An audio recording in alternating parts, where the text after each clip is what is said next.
নমস্কার শিলিগুড়িবাসী, চলুন একসাথে চলে যাই শান্তির এক জায়গাতে।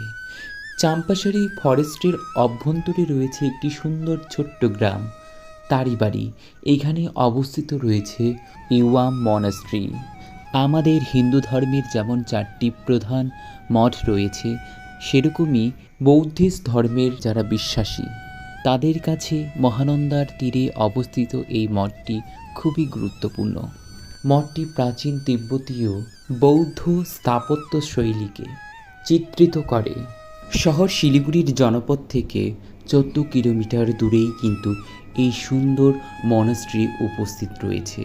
ভেতরে ঢোকার আগে আমি এই মণিচক্রগুলি ঘুরিয়ে নিলাম। কথিত আছে এই মণিচক্রগুলি একবার ঘোরালে নাকি 1,00,000 বার ঘোরানো হয়ে যায়। বলতে গেলে 1,00,000 বার ওম মণি পদ্মে হু এই মন্ত্রটি জপ করা হয়ে যায়। এই মন্ত্রটি হলো বৌদ্ধিস্ট ধর্মে যারা বিশ্বাসী তাদের কাছে এটি পবিত্র মন্ত্র। একদিকে যেমন শহর শিলিগুড়ির কোলাহল, অপরদিকে প্রকৃতির মাঝে এ যেন এক নির্মল গগনে নিঃশ্বাস নেওয়া। আর দু চোখের নিচে ডিপ্রেশনের ছাপের ঔষধ।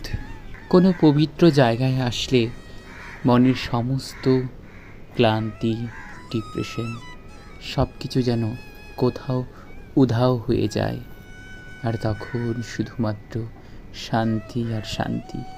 আবার আসবো এই ছোট্ট গ্রামের বিশাল মনের মঠে, যেখানে শান্তি আর শান্তি।